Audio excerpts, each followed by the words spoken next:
Hello and welcome again to this channel, please. For those who have subscribed, thank you so much for supporting. And those who haven't subscribed yet, please subscribe and help grow this community. And today I want to just give a reaction to Saviour Kasukuwere's interview, especially particularly the question when he was asked the question to take some responsibility on what they have done wrong when they were in power, since he was also part of the Mugabe regime. He was asked a question, um, can you take some responsibility? And I held my breath when he was about to give his answer, because to myself I thought he was at the helm of the youth league when all the violence was being committed to the people of Zimbabwe. And I thought to myself, is he really gonna be responsible and say, yes, we made a mistake, and yes, we have committed acts of violence in order to keep power to ourselves, in order to maintain ourselves in power? But actually, I'm well pleased by his answer. Let's take a listen. As you sit here with me in this conversation, what's your long history in politics? What responsibility, what blame do you take in Zimbabwe finding itself where it is right now? First and foremostly, to be human is to err.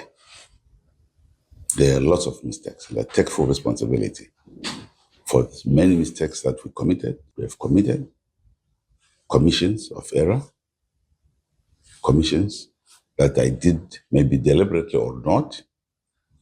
But you look throughout the process, there'll be areas that I say, and this because of also this break, I'm able to say, I think on that score, on that matter, we did not handle ourselves correctly.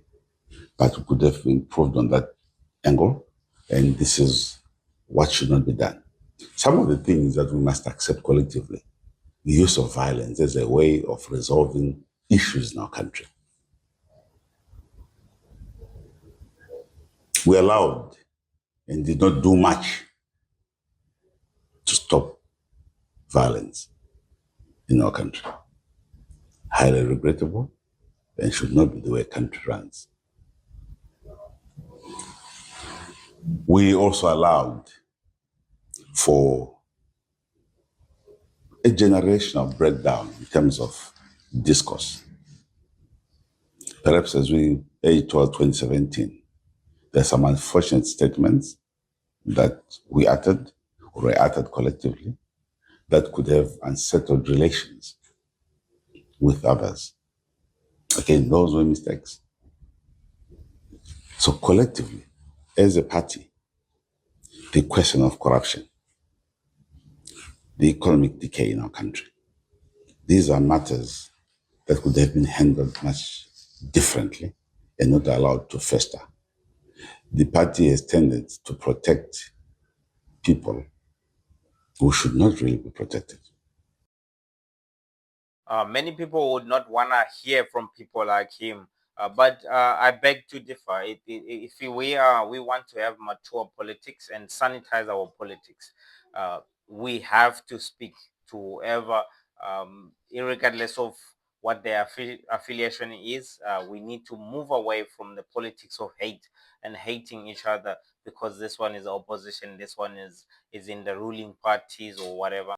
If we want to have mature politics and maturity in how we conduct ourselves, we ought to be able to have conversation with those who we do not like or those who we do not agree with, so that we can hear their side. And especially with people like him, we ought to listen to them and hear what they have to say. Since they have been in the system of governance, they can help us highlight the things that they have done wrong, so that we can be able to correct those. And also that would help us understand the inner workings of the political system of Zanu PF that we will never get to be exposed to.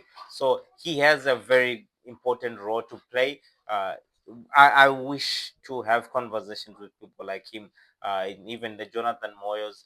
I wish they could give more information obviously without incriminating themselves, because obviously they have committed some serious crimes when they were in power. But they could help the country move forward. Would we welcome him in the corridors of power?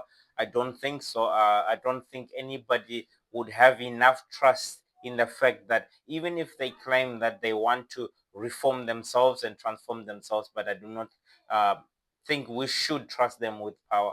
But they have an important role that they can play in shaping our country going forward. If we are in a democracy, yes, everybody should participate, and he can play an important role. Yes, he has a role to play. Think of President Thabo Mbeki of South Africa. Look, since he was removed from power, but the man, he is a leader. He has kept himself involved, leading the people, giving his contribution whenever he can. It doesn't necessarily mean that you have to be in power or have occupy an office in order to help the country move forward. I think he can still play a role from outside and just give his contribution and his ideas, correct people from the mistakes that they've made or certain things that they've done right. He can give his own contribution. But mature politics is having conversations with those people who we think we do not like or we do not agree with, but hear their side. And from his side, this could be the beginning of a transformation that we need. I hope other leaders, even those within the corridors of power, can start taking some form of responsibility and say, you know what, we fucked it up. This is what we have done, which is wrong. Sometimes you just join a system which is built in these ideologies, and you inherit. You have no choice than to play the same game that is being played. But at some point, if we can start having this conversation, mature politics, where we do not scare each other, where we do not use violence in order to keep ourselves in power, we need to start moving away from that insane, uncivilized politics that we have been having. We cannot have a democracy when the people are scared of expressing themselves, like these war veterans are doing. You can kind of have a feeling that they're probably doing their press conferences at a hidden house somewhere where they cannot freely and express and have everybody within the media attend whatever they're doing. They have a democratic right, especially them. They have fought for the freedom of the country. Why can't they go to Unity Square and do their press conference there with people in attendance? Everybody should be free to express themselves. The prosperity of our country is also tied to the freedom of expression. If everybody feels like they are involved in the politics of their own country, they can freely express themselves without being scared, and we can hold each other accountable. We cannot call it a democracy when we cannot hold the people in power accountable. We cannot ask the question. That's why they have no need for them to perform. There's no need for them uh, to do what they've been elected to do, to uphold the constitution, because they scare everybody and nobody can hold them accountable. That is African politics. But we are saying we need to move away from that. And I'm glad to see people like Saviour Kasukuwere coming out. I think he is the first amongst everybody who has been within the Zanu PF machine, to come out and say, you know what, this is wrong and we did it. You know, uh, we ought to take more responsibility of the Gukura wonders, of the exclusion of Matebeleland. We have to take responsibility and admit so that people can begin to trust in the systems that are in power. People cannot trust you if you keep on running around, if you keep on ducking the truth. If you come out and say, you know what, we fucked it up. This is the mistakes that we made, and this is the way going forward what we're trying to fix. I saw another video by a gentleman from Dagup. I'm gonna play a clip very soon. Look, I when I hear that the CIO was being transformed, I was so amazed. And I don't know who he is, and I don't know how he gets his information. And if there is information is legit or not. But look, that was great. I loved it, and I appreciated the fact that if Mnangagwa really allowed CIO to be transformed from the criminals that they were, abusing their power and being violent to the people, bossing people around, I thought that was great. If those are the things that the president himself, if he was allowing and making these great strides to transforming politics in the country, to move away from violent politics. I mean, I hear so many things, so many great things. Not allowing Nelson Chamisa to be killed, not allowing the CIO to, yeah, they use infiltration, some tactics to infiltrate the opposition. But so many countries use the same kind of tactics, with the intelligence to infiltrate countries and other political movements. But apart from that, but that's amazing. I love hearing that let's have a sanitized kind of politics. Let's not use violence on each other. We must move away from this. We need to hear the leaders telling their own followers and their people that, look, we do not want this anymore. Let's stop scaring each other. Anyone, either is the opposition party, opposition supporter, we are all of the same country. We are all black people. We all love our country. We might have differences in terms of how we think we should govern.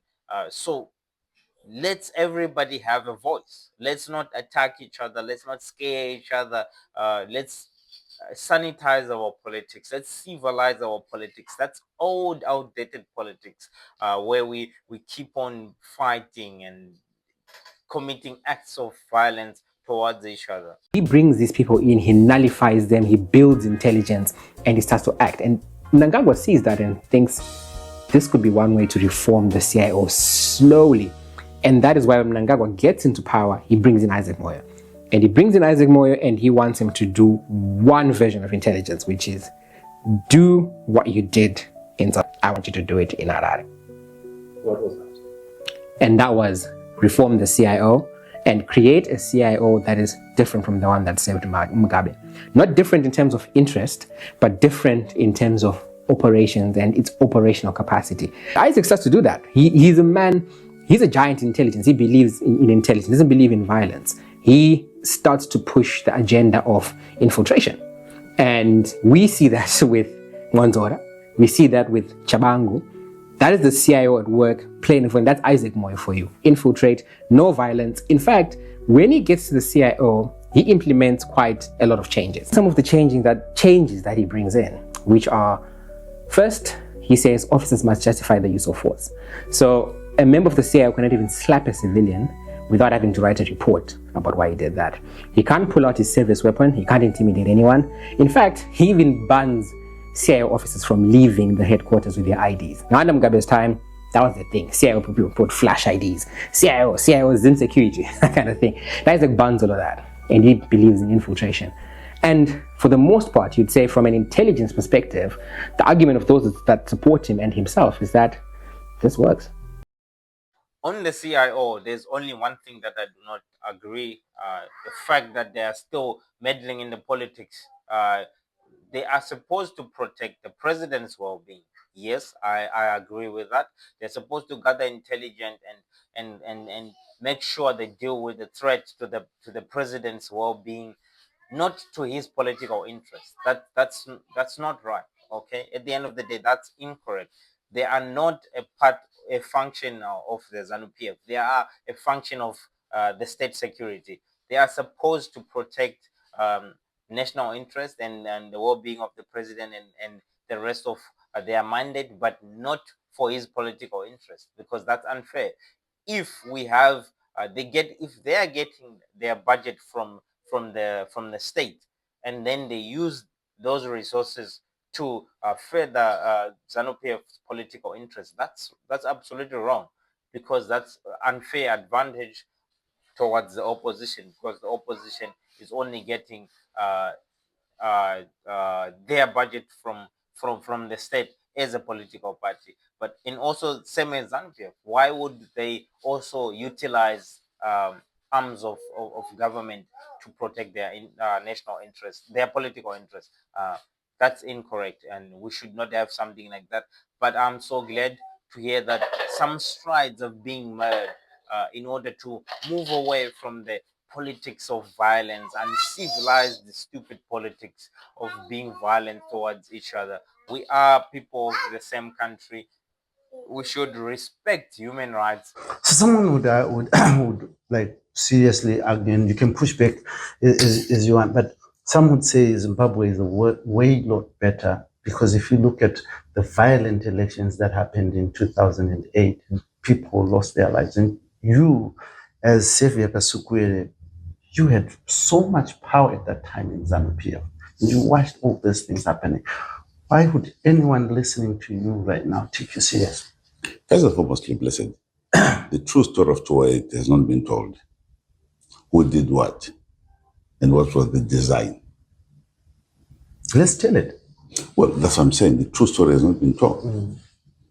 But what happened in 2008, very regrettable instances.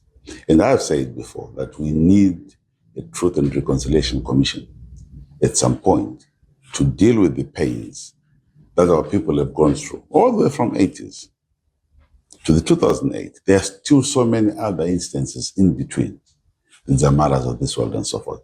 That must be brought to closure one way or the other by carefully bringing together everybody and say, I am angry, I'm aggrieved because of the following issues.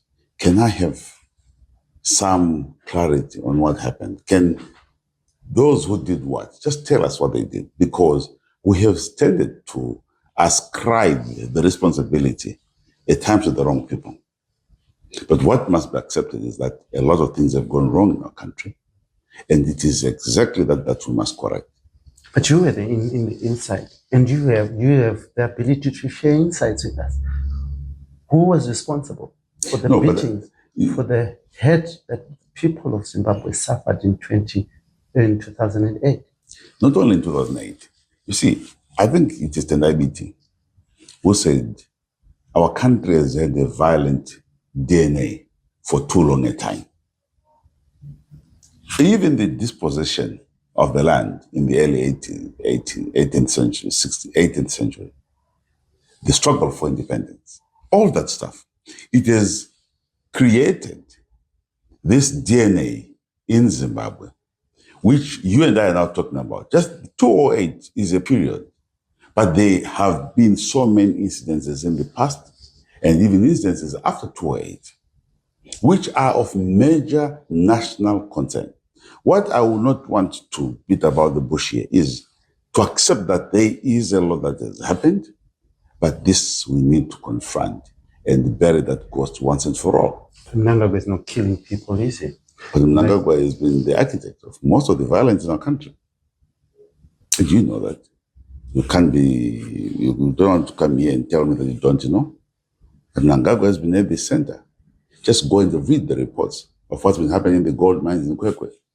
The reports that came to cabinet of the people who are being hurt. What has been happening there, which everybody there knows in the country. The police reports, which is why Chihuri is to live outside the country. There are files and files of investigations of what type of a person this country. And that's why when some of us opposed his ascendance to power, we did so because we kind of knew the character we're dealing with. But in politics, you can't run and jump on top of a cliff and say, this is what I know about this person. We adopted a method to say that this one can't.